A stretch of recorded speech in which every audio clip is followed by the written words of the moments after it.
요한이 전한 거룩한 복음입니다. 주님 영광 받으소서. 그때 예수님께서 제자들에게 말씀하셨다. 누구든지 나를 사랑하면 내 말을 지킬 것이다. 그러면 내 아버지께서 그를 사랑하시고 우리가 그에게 가서 그와 함께 살 것이다. 그러나 나를 사랑하지 않는 사람은 내 말을 지키지 않는다. 너희가 듣는 말은 내 말이 아니라 나를 보내신 아버지의 말씀이다. 나는 너희와 함께 있는 동안에 이것들을 이야기하였다. 보호자, 곧 아버지께서 내 이름으로 보내실 성령께서 너희에게 모든 것을 가르치시고 내가 너희에게 말한 모든 것을 기억하게 해 주실 것이다. 나는 너희에게 평화를 남기고 간다. 내 평화를 너희에게 준다. 내가 주는 평화는 세상이 주는 평화와 같지 않다. 너희의 마음이 산란해지는 일도 겁을 내는 일도 없도록 하여라. 나는 갔다가 너희에게 돌아온다고 한 내 말을 너희는 들었다. 너희가 나를 사랑한다면 내가 아버지께 가는 것을 기뻐할 것이다. 아버지께서 나보다 위대하신 분이시기 때문이다. 나는 일이 일어나기 전에 너희에게 미리 말하였다.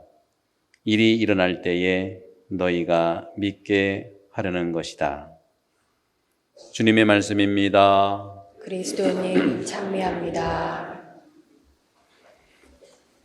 찬미 예수님, 오늘 독서복음은 우리에게 성령께서 선물을 주시는데 성령의 선물은 두 개가 있다고 하는 말씀입니다. 하나는 사랑이고 하나는 뭘까요? 오늘 복음에 사랑이란 말이 3번 반복해서 나와요.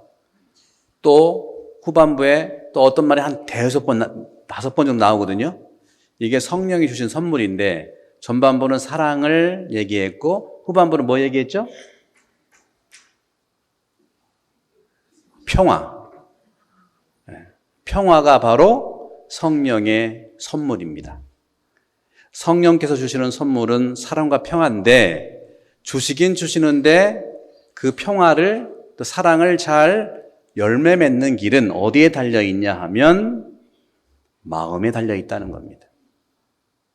마음먹기 달려있는 거예요. 성당은요, 사실은 마음 공부와 영혼 돌봄의 병원입니다.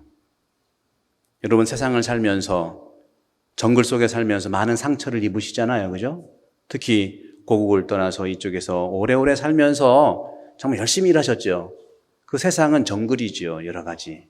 거기서 받은 상처를 다 성당에 오시면 치유하는 병원이 바로 성당인데 그래서 교황님도 그랬고 저도 오자마자 성당은 뭐라고 그랬죠 제가? 여기는 실내병원이에요. 일단 필드 호스피탈이라고 한 이유는 바로 그런 점에서 그래요.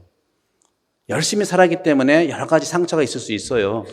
그런 부분들을 성당에서 우리가 치료받고 사랑의 열매, 평화의 열매를 맺어서 또 세상에 나가서 그 정글에 있는 곳에 또 우리의 사랑과 평화를 또 나눠줘야 된다는 것이죠. 그러려면 우리가 이해해야 되는 게 첫째, 성령은 어떤 존재인가를 알아야 되겠죠. 성령은요, 3가지를 우리에게 분명히 전해주십니다. 첫 번째는 모든 것을 보존해 주시는 분이 성령이세요. 나 개인도 마찬가지지만 공동체도 보존해 주시고 단체도 보존해 주십니다. 첫째, 어떤 걸 보존해 줄까요? 내 몸을 보존해 줍니다. 여러분, 인간의 이해에 있어서 전통적으로 그리스도교는 육신과 영혼이란 말 들으셨죠? 인간은 육신과 영혼인데 조금 더 세부적으로 바오로 사도는 어떻게 얘기했냐면 인간은 몸과 영과 영은 하느님의 성령이고요. 몸은 보이는 육신입니다. 영과 육신의 중간에 있는 우리 부요소인데 그 요소가 몸과 영을 담고 있는 건데 그게 바로 마음이고 그게 바로 영혼이고 그렇습니다. 그 영혼은 뭐냐? 영혼은 바로 정신이면서 동시에 마음이에요. 따라서 우리가 성당에서 정말 마음을 튼튼히 하고 마음 수련을 하고 영혼을 돌볼 때 몸도 당연히 건강해지고 영도 당연히 우리를 기도하도록 해줍니다.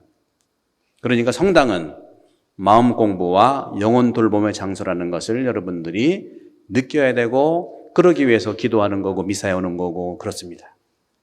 그런 점에서 오늘 주님께서 말씀하시는 성령, 보호자 곧 아버지께서 내 이름으로 보내실 성령께서 너희에게 모든 것을 가르치시고 내가 너희에게 말한 모든 것을 기억하게 해주실 것이다. 그러니까 성령께서는요, 누구는 알려주고 누구는 기억 안 해주는 게 아니에요. 다 알려주세요. 다 기억하게 해주세요. 몸도요, 이미 태어났으면 먹고 마시고 하니까 전부 다 보존이 돼요. 근데 결과로 보면 누구는 좀 더 건강하고 누구는 좀 더 안 건강하고 또 성당에 와서도 누구는 좀 더 그 평화로운 것 같고 누구는 더 안 평화스러운 것 같고 어떤 문제가 있냐? 그거는 몸과 영은 똑같이 주시고 똑같이 알려주시는데 어디에 달려있다? 정신은 있으시네. 정신에 달려있고 마음에 달렸다는 겁니다. 그래서 마음을 공부하고 수련해야 되고 영혼을 돌봐야 되는 거예요. 그 마음 공부가 바로 성경 공부가 될 수도 있고 또 영혼을 돌보는 것이 고해성사가 될 수도 있고 이런 구체적으로는 언어로 나갈 수 있어요. 언어. 마음에서 우러나는 언어로 통할 때 갈등은 없을 수 있어요. 그래서 제가 여러분들 구체적으로 팁을 하나 드릴게요.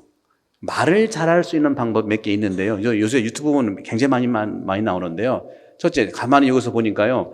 한국에 있을 때는 몰랐는데 여기 와서 조금 영어를 이렇게 듣고 말하다 보니까 우리가 첫 번째는 말을 잘하려면 주어를 써야 돼. 자, 주어를 쓰자. 시작. 주어를 쓰자. 한국말이 주어가 별로 없어요. 예를 들어 시끄러워 그러면 당신이 시끄럽다는 건지 내가 시끄럽다는 건지 그들이 시끄럽다니 구별이 안 나. 그죠? 주어를 쓰면 훨씬 더 정확해지고 전달이 됩니다.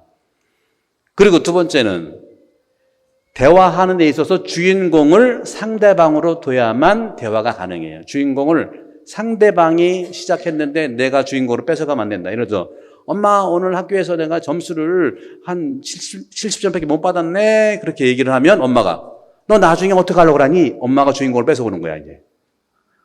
그 아이는 70점 맞아가지고 억울해서 엄마한테 위로받고 싶은데 너 그렇게 해가지고 나중에 어떻게 될 거냐? 엄마의 주인공, 엄마의 호기심으로 뺏어와 주인공을. 그때부터 마음의 평화는 없을 수 있어요. 또 하나 중요한 것은 하나의 주제가 있으면요 그 주제로만 가요. 점수 얘기면 점수 그렇구나 마음이 좀 상했구나 그럼 어떡하지 해야 되는데 너 나중에 뭐 될 거냐? A로 시작해서 Z까지 가는 거예요. 그러니까 이것이 마음을 불편하게 하고 평화를 어떻게 보면 어렵게 만든다는 거죠. 또 하나 중요한 것은 상대방이 대화할 때 리액션, 반응이 중요해요. 반응을 어떻게 하라고요? 오버하지 마라. 반응이 중요하다니까 맞아 하면서 굉장히 오버하는 게 있거든요. 상대방 다 알아요. 저 오바구나 하는 거. 반응은 어떤 것이 중요한 건가? 진정성이 있는 반응 한 번이면 좋게요. 그렇구나. 꼬마가 마시면 속상했겠다. 속으로 엄마는 더 속상한데. 이렇게 해야만 평화가 이게 바로 마음에서 우러나는 것이고 영혼에서 나오는 문제예요. 단순히 입이 아닙니다. 그러니까 마음의 상처를 받고 영혼에 조금 말로 이렇게 긁힘, 스크래치로 하나? 긁힘을 당했기 때문에 그 긁힌 마음으로 또 다친 영혼으로 얘기하다 보니까 말이 조금 거칠어질 수 있어요. 그래서 우리는 그런 점에서 나를 가만히 바라보면서 오늘 주님께서 말씀하시는 이 성령께서 주시는 알고 또 기억나게 해주는 모든 분들에게 해주는데 디펜스, 달려있는 것은 바로 영혼에 달려있다. 영혼은요, 정신이면서 마음이에요. 여러분들, 오늘 제 1독서를 보게 되면 요즘 많이 초대교회의 어려운 점들을 어떻게 해결하는가를 잘 볼 수 있어요. 오늘 제 1독서도요, 할례 받지 않으면 구원받을 수 없다 하는 이러한 유대계 개종자들이 주장을 했어요. 그리고 우리 가운데 몇 사람이 우리에게서 지시를 받지 않고도 여러분에게 가서 여러 가지 말로 여러분을 놀라게 하고 정신을 어지럽게 했다. 초대교회 사람들 다 그럴 수 있습니다. 갈등이 없을 수 없어요. 그런 어려움이 있을 때 바로 사도들과 원로들은, 여기서 사도로 원로들은 사모기원이라든가 단체장을 얘기하죠. 사모기원과, 그래서 오늘 보게 되면은 사도들과 원로들은 함께, 여기 오늘 독서에 그 같은 귀절에 이제 얼마 전에 있었던 내용들이 있는데요. 그들은 서로 이 문제를 검토하기 시작하였다. 검토한다는 것은 서로 대화하고 상의하는 거예요. 혼자 결정해서는요, 공동체의 건강을 잘 살 수 없어요. 같이 검토하는 것이 중요하다. 오늘 복음에 나오죠. 그러면서 결론적으로는 오늘 복음의 31절에 있습니다. 오늘 독서는 없지만 31절에 공동체는 이 편지를 읽고 그 격려의 말씀에 기뻐하였다. 어떤 것이든 간에 함께 원로들과 사도들이 문제를 검토하면서 공동체에 격려의 말씀을 받는 것이 기뻐하는 것이죠. 그런 점에서 오늘 주님께서 우리에게 말씀하시는 이 성령에 의한 선물이 사랑이고 평화인데, 사랑은 그 전에 많이 얘기했으니까 평화를 주로 한번 간단하게 말씀을 해보면, 여러분들 분명히 주님께서 말씀하셨습니다. 나는 너희에게 평화를 남기고 간다. 내 평화를 너희에게 준다. 내가 주는 평화는 세상이 주는 평화와 같다, 같지 않다? 같지 않다. 같지 않다 그랬어요. 그러면 어떤 걸까요? 구약에서는 평화는 외적인 평화를 얘기합니다. 보시죠. 구약은요, 항상 다윗까지 싸웠어요. 늘 전쟁. 솔로몬 정도가 돼서 성전도 짓고 잠깐 평화가 있었어요. 그러나 또 남북이 싸우고 또 유배가고 이렇게 해서 지금도 예루살렘은 평화의 도시가 아니지 않습니까? 그렇죠? 얼마나 그 중동 화해일 겁니까? 하지만 예수님께서는 말씀하시는 내 평화는 세상이 주는 평화 같지 않다 하는 것은 뭐냐? 구약의 평화도 중요한 겁니다. 외적인 평화는 내적인 평화를 통해서 가능하다는 것이 주님의 말씀이에요. 다시 말하면 예수님께서는 전적으로 내적인 평화를 말씀하시고 물질적인 평화를 말씀하지 않습니다.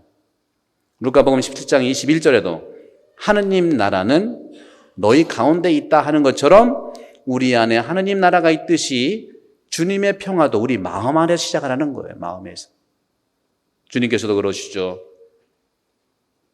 내가 주는 평화는 세상에 주는 평화 같지 않다 하시면서 곧 이어서 너희 마음이 산란해지는 일도 겁을 내는 일도 없도록 하여라.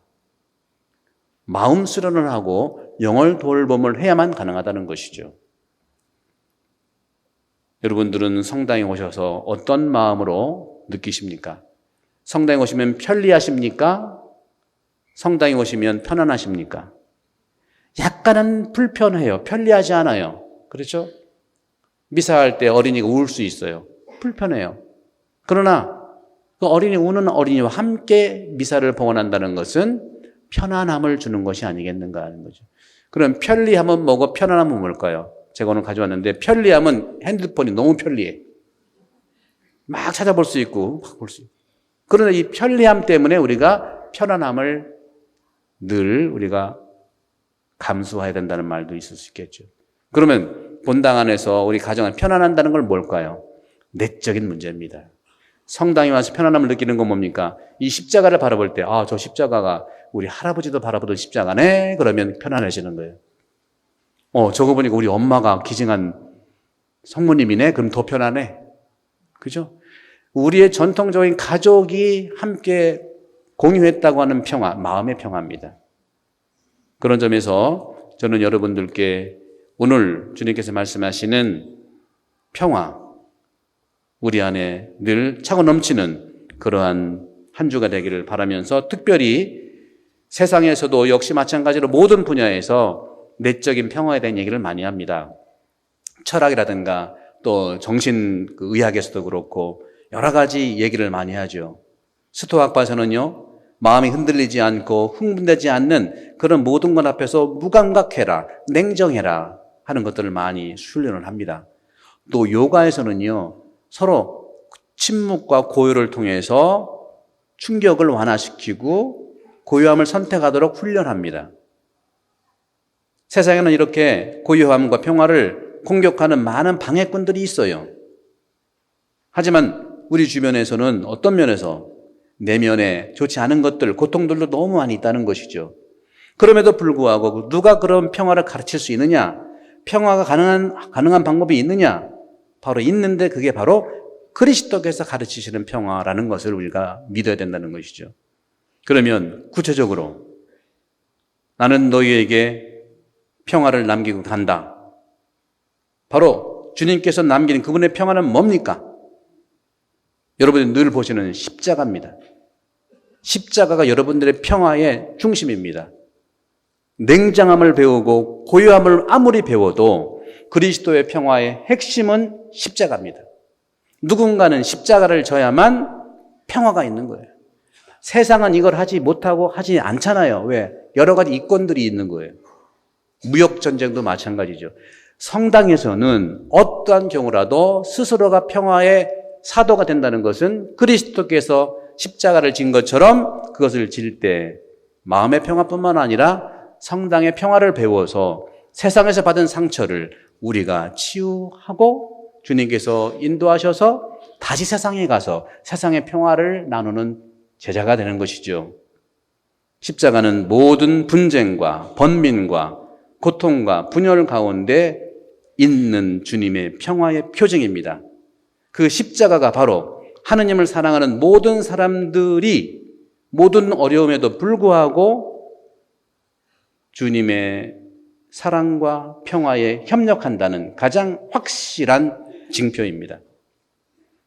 지금 내가 머무는 이곳에서 십자가를 지는 길이 바로 평화를 얻는 여정이라는 사실을 주님께서는 말씀하고 있습니다. 한 주간 동안 또 우리 오늘 주님께서 말씀하신 것처럼 평화의 삶을 살 수 있는 한 주간이 되기를 바랍니다.